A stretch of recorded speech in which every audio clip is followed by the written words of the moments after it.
Vamos ouvir agora o Dr. Roberto Luiz Dávila, presidente do Conselho Federal de Medicina. Sua Excelência tem a palavra.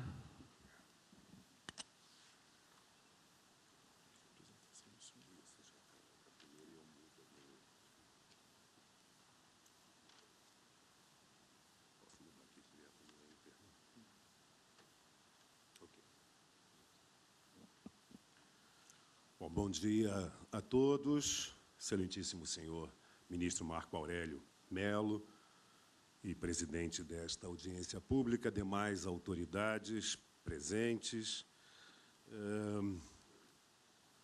Primeiramente, quero falar da honra de estar aqui nessa tribuna e, ao mesmo tempo, esta honra decorre da crença, da fé, da esperança que os médicos e o povo brasileiro têm no Poder Judiciário, especialmente no Supremo Tribunal Federal, a casa que julga as questões constitucionais.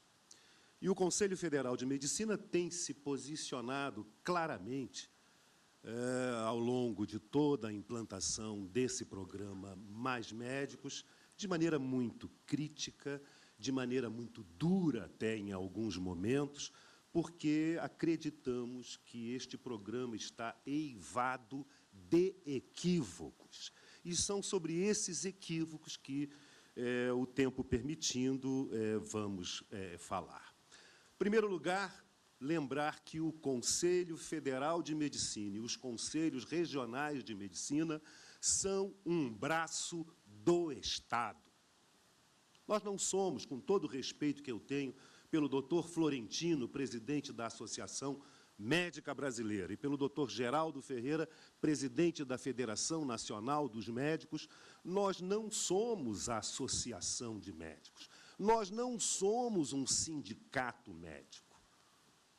Nós somos uma autarquia federal e especial, um braço do governo, criado por lei para fiscalizar o exercício ético-profissional da medicina no país.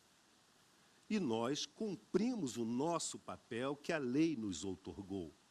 Punimos médicos, fiscalizamos, denunciamos as condições inadequadas para esse pleno exercício ético. Defendemos uma isonomia entre todos os médicos, como se defende constitucionalmente a isonomia entre todos os cidadãos brasileiros. Infelizmente, equivocadamente, esse programa já traz aí o primeiro problema. Cria médicos plenos, aqueles que são formados por universidades brasileiras e, portanto, durante 6 anos de medicina, tiveram acompanhamento do próprio MEC. Portanto, estão gabaritados, estão formados e comprovados pelo Ministério da Educação e Cultura que podem atender a nossa gente, a nossa população. Esse é um grupo. Eles vão aos conselhos, se registram e podem exercer a medicina em qualquer área, em qualquer região do país e toda a população brasileira. A mais vulnerável, a mais carente, até aquele mais que possui um plano de saúde, aquele que paga até diretamente ao médico ou ao hospital, ele atenderá a todos que o procurarem. Ele criou um outro, agora, esse programa, um segundo tipo de médico. Um brasileiro formado no exterior, que também, ao retornar ao país, as leis, a própria legislação, a Lei de Diretrizes e Bases da Educação diz que ele tem que convalidar o seu diploma, e ele, então, também, com o diploma convalidado, se registra no Conselho de Medicina para exercer a medicina plenamente. E agora, um terceiro tipo, daqueles que não precisam revalidar, daqueles que têm a licença nos seus países de origem. Nós não sabemos como é a formação nesses países, nós não sabemos qual é a fiscalização, se eles têm um Ministério da Educação e Cultura, nós não sabemos a competência desses médicos. E isso é muito simples de resolver. É só aplicar uma prova teórica, cognitiva, de conhecimentos, e uma prova prática de habilidades e aptidões à beira do leito. Qual é a dificuldade? Todos os países sérios do mundo, aqueles que se preocupam efetivamente com a qualidade da atenção, fazem isso. A Inglaterra faz, os Estados Unidos faz, todo mundo faz, sério. Todo mundo sério faz isso. Esse programa, equivocadamente, dispensa a avaliação da competência. E a alegação de que tem que ser dispensado, porque, senão, eles sairiam do programa e iriam atender em outro lugar. Olha, se sairão do programa é porque o programa não fixa. Porque se o programa fixasse, se o programa fosse bom, fosse interessante, nenhum médico estrangeiro gostaria de sair do programa e ficaria lá, naquela região, naquela cidade, aonde foi designado a atender. Qual é a dificuldade de se fazer um teste de competência, de avaliação de todos aqueles que nos procurarem? Os outros países fazem isso. Temos um tratado com Portugal, um tratado de amizade e cooperação, um tratado internacional com Portugal. Mas os médicos portugueses precisam fazer a revalidação do diploma aqui, como eu, que tenho raízes, tenho a origem portuguesa, fui a Portugal e preciso fazer também.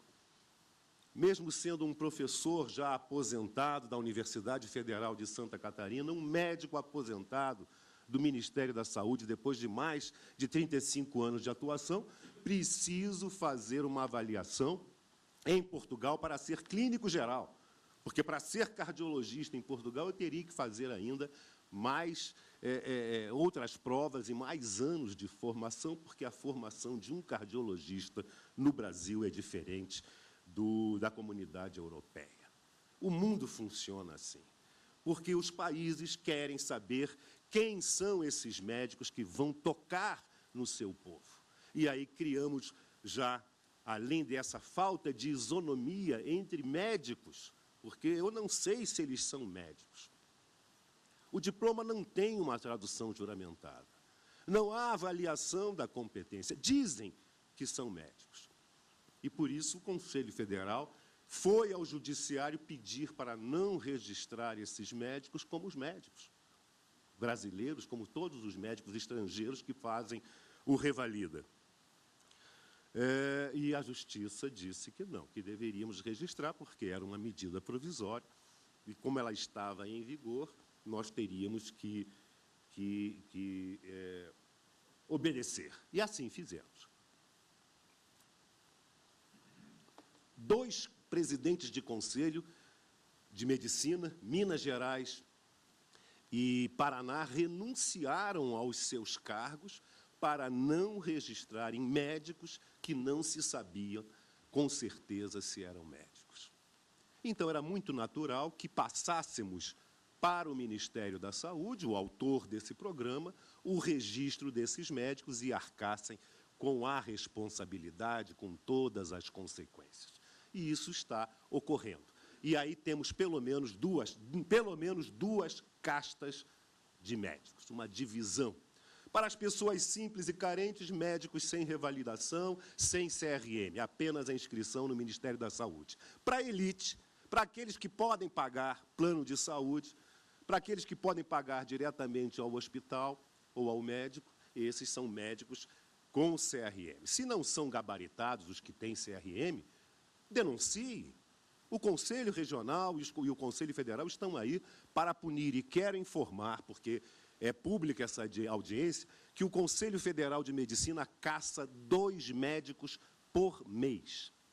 Confirma a cassação feita no regional, nos conselhos regionais, e caçamos 2 médicos por mês. Ainda a lei nos garante, nos permite que possamos fiscalizar. Mas temos o entendimento que, como não são nossos jurisdicionados, nós vamos encaminhar todos os casos de denúncias ao Ministério Público, para que ele, então, dê continuidade ao ato. mas vamos continuar fazendo a função legal de fiscalizar o exercício ético da profissão. E as denúncias já começaram, né? Prescrições erradas, encaminhamentos inadequados, e estamos só com menos de 5 meses. Menos de 5 meses ainda não mudou nada, só surgiram denúncias. Eu não sei quanto tempo será necessário para mudar essa realidade, já que são médicos que foram até anunciados por fonte oficial do Ministério da Saúde, que são médicos especialistas em saúde da família. E se são especialistas em saúde da família, por que vêm para o Brasil fazer um curso de especialização e pós-graduação em saúde da família? Já não são especialistas? Os primeiros 400 que chegaram foram noticiados que eram especialistas, com 15 anos de experiência. O que vem fazer um médico especialista em saúde da família? Por que vem fazer novamente a mesma especialidade no Brasil? Estranho. Aonde estão os tutores e os supervisores? Cadê a lista? Conselho Federal de Medicina, como autarquia, tem o direito de saber, e já oficiamos ao Ministério da Saúde, pedindo a lista dos tutores acadêmicos, supervisores profissionais, e até agora isso não nos é passado. Que pós-graduação é essa que alguém fica sozinho atendendo as pessoas sem uma supervisão direta, como é a residência médica? Na residência médica, você tem o médico do staff, do serviço de residência, ao lado orientando. Que supervisão à distância pode, efetivamente, ajudar este médico a se formar? Ou seria também uma deformação que nós já estamos vendo com a abertura de vagas indiscriminadas, sem a estrutura, sem um corpo docente qualificado? Esse é um outro problema, um outro equívoco que esse programa nos traz. E eu vou só passar, eu trouxe uma quantidade grande de slides, mas vou apenas passar muito superficialmente para mostrar o que mais nos preocupa é essa urgência. Não há urgência nesse programa. Relevância social, quem é que pode dizer que qualquer programa de saúde não tem relevância? Todo programa de saúde tem relevância. Como vamos precisar de um programa de saúde de urgência para a dengue que está batendo nas portas do nosso país e que será muito pior que os outros anos? Todo programa voltado para a saúde pública tem relevância. A urgência é que nós questionamos. Porque um governo que está no poder há 10 anos, por quê? Um governo no poder há 10, 11 anos, resolve nos 45, 44 minutos do segundo tempo criar um programa de urgência. Antes não precisava. Quando era ministro, o doutor Temporão, participamos de uma comissão de criação de uma carreira de Estado, como a solução definitiva para fixar não somente o médico, era enfermeira, era farmacêutico e bioquímico, era odontólogo. Foi criado todo um modelo construído que deve estar adormecido em alguma gaveta lá no Ministério da Saúde. Deve estar lá, mas adormecido, escondido em alguma gaveta. Esse programa jamais foi para frente dentro do Ministério da Saúde, porque houve a troca e, é claro, outros interesses, outros programas se tornaram mais importantes. Mas não há saída para você fixar um médico, uma equipe de saúde no interior. Você tem que levar toda a assistência para o interior. Você tem que interiorizar a assistência. E isso se faz com estrutura, com investimentos, isso se faz com carreira de Estado, uma carreira típica do Estado. Como existe a do Ministério Público, como existe a do Poder Judiciário. Essa é a maneira mais lógica, mais racional.